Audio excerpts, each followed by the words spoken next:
बिस्मिल्लाहिर्रहमानिर्रहीम। दोस्तों, सलाम अलैकुम वरहमतुल्लाहि वबरकातुहू। आज हम एक बेहद अहम जानकारी लेकर आपके सामने हाजिर हुए हैं। मुहर्रम का महीना शहादत, सब्र और इस्लाम की हिफाजत की मिसाल का महीना। एक ऐसा महीना जिसमें हम हजरत इमाम हुसैन रज़ियल्लाहु ताला अन्हु और उनके अजीजों की कुर्बानी को याद करते हैं, उनकी राह पर चलने का इरादा करते हैं। लेकिन इस बार मुहर्रम 2025 को लेकर योगी सरकार ने कुछ नए दिशा निर्देश और नियम जारी किए हैं, जिनका जानना हर मुसलमान भाई के लिए बेहद जरूरी है, ताकि हम अपनी अकीदत को कायम रखते हुए अमन और कानून का पूरा लिहाज कर सकें। तो दोस्तों, इस वीडियो को आखिर तक जरूर देखिए ताकि आप जान सकें कि आखिर योगी सरकार ने मुहर्रम के जुलूस और ताजियादारी को लेकर कौन से 3 नए नियम लागू किए हैं और इनका पालन कैसे किया जाए। और हाँ, वीडियो को आगे शेयर करें ताकि यह इल्म हर मुसलमान भाई तक पहुंचे। जज़ाक अल्लाहु खैर। दोस्तों, मुहर्रम सिर्फ इस्लामी साल का पहला महीना है, एक ऐसा महीना जिसे सब्र, शहादत और कुर्बानी का महीना कहा जाता है। लेकिन याद रखिए, जो जुलूस निकाला जाता है, जो अलम और ताजिया सजाकर लोग अकीदत का इजहार करते हैं, उसे मुहर्रम नहीं कहा जाता, बल्कि वह ताजियादारी कहलाता है। सबसे पहले हम बात करेंगे उस फरमान की जो उत्तर प्रदेश के वजीर आला श्री योगी आदित्यनाथ साहब की जानिब से जारी हुआ है। उन्होंने कांवड़ यात्रा और मुहर्रम के एहतराम में कुछ अहम हिदायतें दी हैं, जिनका जानना हम सबके लिए जरूरी है। मुख्यमंत्री साहब ने साफ फरमान जारी किया है कि अगर कांवड़ यात्रा के दौरान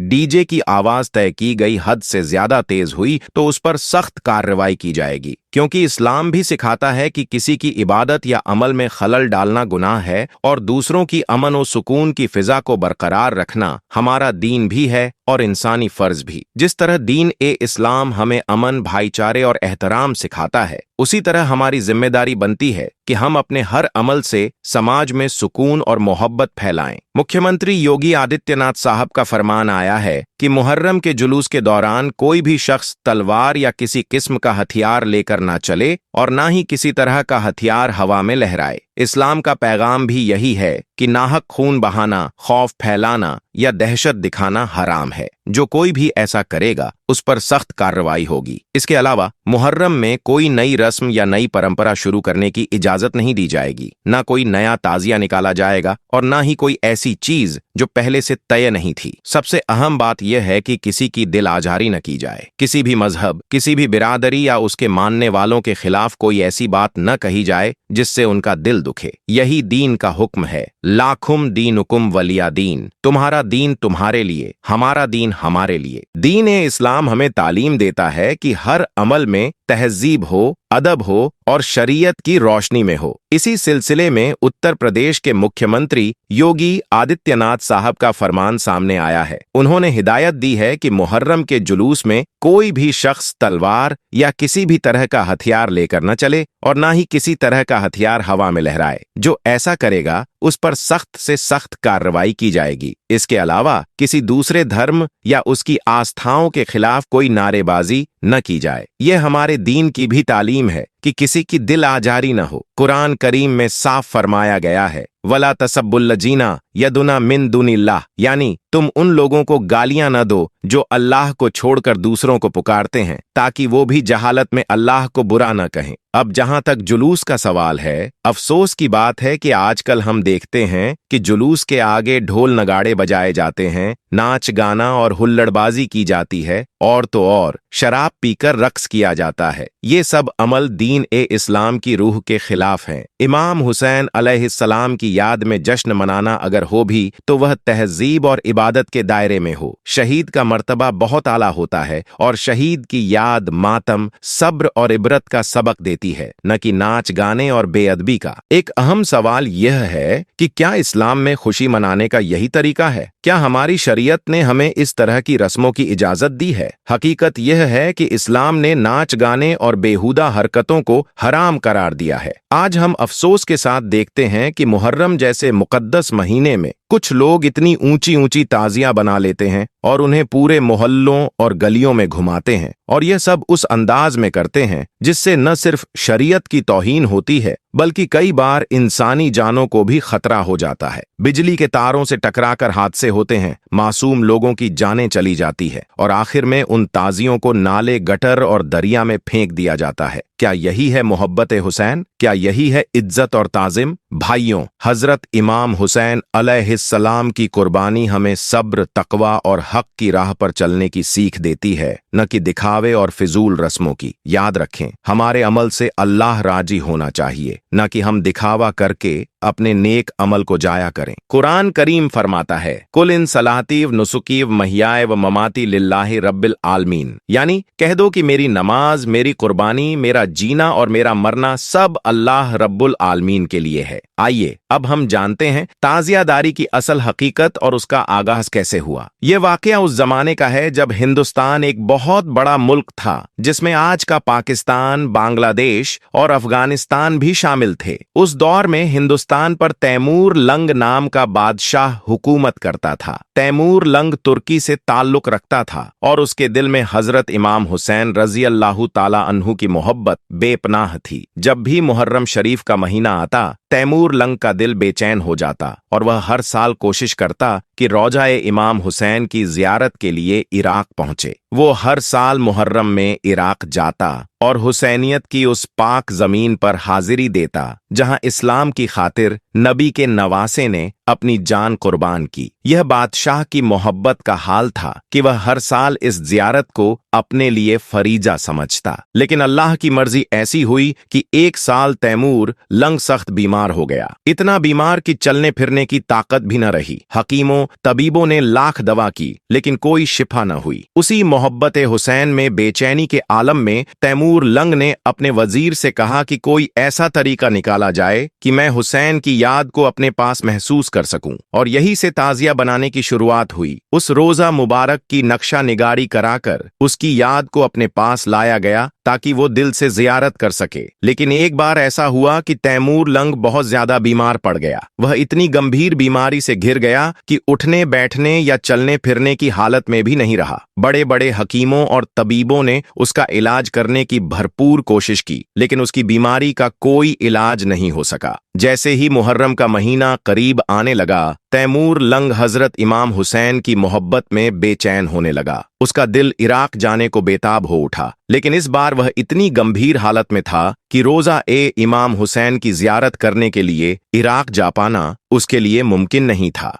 हकीमों और तबीबों ने उसे किसी भी तरह के सफर पर जाने से मना कर दिया था। यह देखकर तैमूर लंग अपने बिस्तर पर लेटे लेटे बहुत परेशान रहने लगा। उसी समय तैमूर लंग का एक खास मंत्री, जो कि शिया समुदाय से ताल्लुक रखता था और उसके सबसे विश्वसनीय और करीबी मंत्रियों में से एक था, सामने आया। एक दिन बादशाह तैमूर लंग ने उस मंत्री को अपने पास बुलाया और अपनी इस गहरी परेशानी के बारे में बताया। उसने मंत्री से कहा कि कोई ऐसा उपाय निकाला जाए जिससे वह किसी भी तरह रोजा-ए इमाम हुसैन की जियारत कर सके। बादशाह की यह व्याकुलता देखकर उस शिया मंत्री ने अपनी पूरी सूझबूझ से एक उपाय सोचा। फिर उसने अपनी तमाम रियासत में यह ऐलान करवा दिया कि जो कोई भी रोजा-ए इमाम हुसैन की हूबहू शक्ल या नक्शा तैयार करेगा, उसे बादशाह की ओर से बहुत बड़ा इनाम दिया जाएगा। यह ऐलान सुनकर उस समय के सभी बड़े कलाकारों में हलचल मच गई। फिर उन कुशल कलाकारों ने मिलकर रोजा-ए इमाम हुसैन का मॉडल बनाना शुरू कर दिया। इसके लिए उन्होंने बांस की लकड़ियों का उपयोग किया और महीनों की मेहनत के बाद बांस की लकड़ियों को जोड़-जोड़कर रोजा-ए इमाम हुसैन का हूबहू नक्शा तैयार कर दिया। फिर उस मॉडल को खजूर के पत्तों और अन्य सजावटी चीजों से सजाया गया। आखिरकार जब यह मॉडल पूरी तरह से तैयार हो गया तो उसे बादशाह तैमूर लंग के सामने पेश किया गया। रोजा-ए इमाम हुसैन का वह मॉडल देखकर बादशाह बेहद प्रसन्न हुआ। अपनी खुशी जाहिर करते हुए तैमूर लंग ने उन सभी कलाकारों को भरपूर इनाम से नवाजा। हम आपको बता दें कि यह घटना सन 1370 की है। उसी दिन पहली बार यह ताजिया बनकर तैयार हुआ था। जिन ताजियों को आज हम और आप मुहर्रम के जुलूसों में देखते हैं, उनकी परंपरा की शुरुआत उसी ऐतिहासिक दिन से मानी जाती है। इसके बाद तैमूर लंग द्वारा बनवाए गए उस ताजिए की चर्चा दूर दूर तक फैल गई। यही नहीं, इसकी चर्चा रशिया और चाइना के कई हिस्सों में भी पहुंची और वहां के लोगों ने भी इस परंपरा को जानना और मानना शुरू कर दिया। इसके बाद जिन लोगों को हजरत इमाम हुसैन से सच्ची मोहब्बत थी, वे सभी लोग इस ताजिए की जियारत करने के लिए आने लगे। अब हर साल तैमूर लंग को खुश करने के लिए तरह तरह के ताजिए बनाए जाने लगे। मगर हम आपको बता दें कि तैमूर लंग का यह सिलसिला ज्यादा दिनों तक नहीं चल सका, क्योंकि एक दिन अचानक ही बादशाह की मौत हो गई। लेकिन तब तक ताजिया बनाने की यह परंपरा न केवल पूरे भारत में फैल चुकी थी, बल्कि दुनिया के कई और हिस्सों तक इसकी चर्चा और प्रथा पहुंच चुकी थी। इसके बाद धीरे धीरे जब भारत का बंटवारा हुआ और भारत, पाकिस्तान, बांग्लादेश और अफगानिस्तान अलग अलग देश बन गए, तब भी ताजिया बनाने और मुहर्रम में उसे जुलूस के रूप में निकालने की यह परंपरा जारी रही। यही वजह है कि आज भी इन सभी देशों में मुहर्रम के महीने में ताजिया बड़ी धूमधाम और श्रद्धा के साथ निकाला जाता है। हम आपको यह भी बता दें कि ताजिया निकालने की परंपरा भारत से ही शुरू हुई थी, और यही कारण है कि आज भी यह रिवाज भारत और उसके आसपास के देशों में फैला हुआ है। यानी कि भारत, पाकिस्तान, बांग्लादेश और अफगानिस्तान जैसे देशों में ही मुख्य रूप से ताजिया निकाला जाता है। इसके अलावा सऊदी अरब समेत किसी भी इस्लामिक देश में ताजिया निकालने की परंपरा नहीं है। दोस्तों, मुहर्रम इस्लामी साल का पहला महीना होता है, यानी इस्लामी नया साल मुहर्रम के महीने से शुरू होता है। इसे अल हिजरी या अरबी न्यू ईयर के नाम से भी जाना जाता है। इस्लाम में इस महीने को रहमतों और बरकतों से भरा हुआ महीना माना जाता है। मगर मुहर्रम के महीने को लेकर लोगों में कई तरह की धारणाएं फैली हुई हैं। कोई कहता है कि मुहर्रम का त्योहार मनाना चाहिए, तो कोई कहता है कि मुहर्रम कोई त्योहार नहीं, बल्कि यह तो सिर्फ एक इस्लामी महीना है और इसे पर्व की तरह नहीं मनाना चाहिए। आपने यह भी देखा होगा कि भारत, पाकिस्तान, बांग्लादेश और अफगानिस्तान में कई जगहों पर मुहर्रम के महीने में ताजियों का जुलूस निकाला जाता है, ढोल ताशे बजाए जाते हैं और इस महीने को त्योहार की तरह मनाया जाता है। वहीं पर इराक, सीरिया और इजिप्ट जैसे देशों में मुहर्रम की 10 तारीख को लोग सीना पीट पीट कर और खुद को तकलीफ देकर मातमी जुलूस निकालते हैं। मगर अब सवाल यह उठता है कि जिस देश से इस्लाम धर्म की शुरुआत हुई, यानी कि सऊदी अरब में मुहर्रम के महीने को किस तरह से मनाया जाता है। सऊदी अरब में मुहर्रम की 10 तारीख को कौन कौन से काम किए जाते हैं। आज की इस वीडियो में हम आपको इसी सवाल का जवाब देने वाले हैं और यह बताने वाले हैं कि सऊदी अरब में मुहर्रम के मौके पर किस तरह की परंपराएं निभाई जाती हैं। जानकर आप भी हैरान रह जाएंगे, इसलिए यह वीडियो आप सभी के लिए बहुत खास है। कृपया इसे आखिर तक जरूर देखें और इसे शेयर करें ताकि यह जानकारी और भी लोगों तक पहुंच सके। दोस्तों, मुहर्रम इस्लामिक साल का पहला महीना होता है और इसी महीने की 10 तारीख को अल्लाह के प्यारे नबी हजरत मोहम्मद सल्लल्लाहु अलैहि वसल्लम के प्यारे नवासे हजरत इमाम हुसैन रजी अल्लाहु ताला अन्हु को करबला के मैदान में अपने 72 अजीजों के साथ शहीद कर दिया गया था। और जैसा कि आप सभी जानते होंगे, हजरत इमाम हुसैन को शहीद करने वाले कोई काफिर या गैर मुस्लिम नहीं थे, बल्कि वे लोग अपने आप को मुसलमान कहलाने वाले ही थे। और यही नहीं, वे आपस में एक दूसरे के रिश्तेदार भी थे। जिन लोगों ने हजरत इमाम हुसैन और उनके साथियों पर करबला के मैदान में जंग की और उन्हें बेरहमी से शहीद किया, हम उन्हें मुसलमान नहीं मानते, बल्कि हम उन्हें मुनाफिक मानते हैं। याद रखें, मुनाफिक उन लोगों को कहा जाता है जो ईमान लाने के बाद फिर जाते हैं, यानी कि जो अपने ईमान से पीछे हट जाते हैं और काफिर बन जाते हैं। ऐसे लोग कहने को तो मुसलमान होते हैं, लेकिन उनके दिलों पर अल्लाह मोहर लगा देता है और वे अल्लाह की नजर में मुनाफिक हो जाते हैं। तो दोस्तों, करबला के मैदान में यही वे मुनाफिक लोग थे जिन्होंने हजरत इमाम हुसैन और उनके छोटे छोटे बच्चों को 3 दिन तक भूखा प्यासा रखकर शहीद कर दिया था। बस उन्हीं की याद में, यानी हजरत इमाम हुसैन की शहादत को याद करते हुए ही 10 मुहर्रम के दिन मुसलमान मुहर्रम का त्योहार मनाते हैं। याद रखें कि हजरत इमाम हुसैन अल्लाह के प्यारे नबी हजरत मोहम्मद सल्लल्लाहु अलैहि वसल्लम के नाती थे, यानी कि आपकी प्यारी और लाडली बेटी हजरत फातिमा के बेटे थे। हजरत इमाम हुसैन को 10 मुहर्रम के दिन करबला के मैदान में शहीद कर दिया गया था और उनकी याद में ही मुहर्रम का त्योहार मनाया जाता है। इस वजह से कुछ लोग इस दिन ताजिया निकालते हैं, ढोल ताशे बजाते हैं और मातमी जुलूस निकालते हैं। अब आप सोच रहे होंगे कि जब 10 मुहर्रम के दिन भारत, पाकिस्तान, बांग्लादेश और अफगानिस्तान जैसे देशों में ताजिया निकालकर और ढोल ताशे बजाकर मुहर्रम मनाया जाता है, तो फिर सऊदी अरब में यह मुहर्रम किस तरह से मनाया जाता है। इस हवाले से हम आपको बता दें कि इस वक्त आप अपने मोबाइल की स्क्रीन पर जो यह वीडियो देख रहे हैं, यह वीडियो सऊदी अरब का ही है। सऊदी अरब में कुछ जगहों पर, खास तौर पर जहां शिया समुदाय के लोग ज्यादा रहते हैं, वहां इस प्रकार की गतिविधियां देखने को मिलती हैं। सऊदी अरब और तमाम अरब मुल्कों में मुहर्रम को सिर्फ इस्लामिक नए साल के आगाज के तौर पर देखा जाता है। वहां न कोई ताजिया बनता है, न कोई अलम उठता है, न ही कहीं ढोल नगाड़ों की आवाज सुनाई देती है। ये सिर्फ भारत, पाकिस्तान, बांग्लादेश जैसे मुल्कों की रवायत है। सऊदी अरब में 9 और 10 मुहर्रम को कुछ लोग रोजे रखते हैं और अपने दिलों में हजरत इमाम हुसैन अलैहिस्सलाम की शहादत को याद करते हैं, मगर वहां किसी किस्म की ताजियादारी या जुलूस की इजाजत नहीं है। जो लोग गैर कानूनी तरीके से मातम या जुलूस की कोशिश करते हैं, उन पर सख्त कार्रवाई होती है, क्योंकि वहां का कानून इसे इजाजत नहीं देता। सबक यही है भाइयों, मुहर्रम दिखावे या जुलूस का नाम नहीं, बल्कि सब्र, कुर्बानी और इस्लाम की हिफाजत की याद है। इसके अलावा दोस्तों, मैंने खुद अपने 6 वर्षों के सऊदी अरब प्रवास में कभी नहीं देखा कि वहां कोई हजरत इमाम हुसैन की शहादत को याद कर रहा हो, मुहर्रम मना रहा हो, या फिर कोई सबील लगाई जा रही हो और लोगों को पिलाई जा रही हो। मुहर्रम के महीने में बस कुछ ही जगहों पर ऐसा दृश्य देखने को मिल जाता है जहां पर सबील वगैरह लगी होती है, लेकिन वहां पर भी ऐसा करने वाले हमारे ही लोग होते हैं, यानी कि भारत और पाकिस्तान से गए लोग जो हजरत इमाम हुसैन की याद में सबील लगाते हैं और लोगों को पानी पिलाते हैं। मगर हम आपको यह भी बता दें कि वहां के जो अरबी लोग हैं, वे मुहर्रम के महीने में ऐसा कुछ भी नहीं करते। उन्हें तो यह भी मालूम नहीं होता कि कब मुहर्रम का महीना शुरू हुआ और कब खत्म हो गया। वहां के लोग सिर्फ 2 ही त्योहारों को जानते हैं, एक ईद उल फितर और दूसरा ईद उल अजहा, बकरीद। इसके अलावा सऊदी अरब में और कोई त्योहार नहीं मनाया जाता, चाहे वह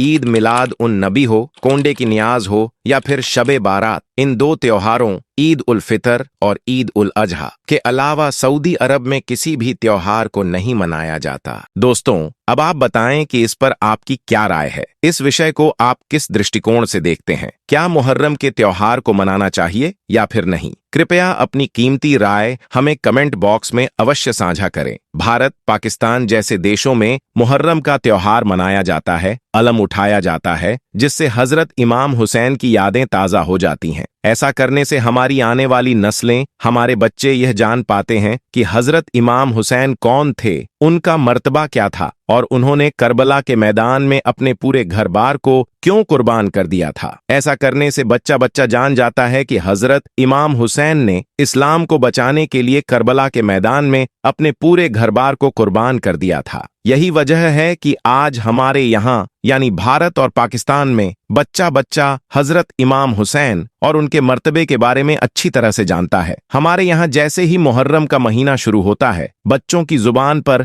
इमाम हुसैन का नाम आ जाता है, लेकिन सऊदी अरब में ऐसा कुछ भी नहीं है। वहां के बच्चे हजरत इमाम हुसैन और करबला की जंग के बारे में लगभग कुछ नहीं जानते, क्योंकि वहां मुहर्रम का त्योहार नहीं मनाया जाता, न ही कोई मजलिस सजाई जाती है, न सबील बनाई जाती है, न तकरीर होती है। अजीज भाइयों और बहनों, सोचिए, अगर आज हम अपनी नस्लों को हजरत इमाम हुसैन रज़ियल्लाहु ताला अन्हु की शहादत की हकीकत न बताएं, उनकी कुर्बानी की अहमियत से वाकिफ न कराएं, तो हमारी आने वाली नस्लें उन्हें कैसे जानेंगी, कैसे उनके मर्तबे को पहचानेंगी? क्या ये हमारे लिए अफसोस की बात ना होगी कि हमारे बच्चे हुसैनियत की रूह से महरूम रह जाएं? आज अगर जुमे के खुतबे में कहीं उनका नाम आ गया तो ठीक, वरना सऊदी अरब समेत कई जगहों पर इमाम हुसैन अलैहिस्सलाम का नाम लेना तक नहीं होता। तो क्या हमारी जिम्मेदारी नहीं बनती कि हम अपने घरों में, अपनी महफिलों में, अपनी दुआओं में अपने बच्चों को इमाम हुसैन की कुर्बानी की सच्ची कहानी सुनाएं, ताकि उनकी शहादत की रूह जिंदा रहे?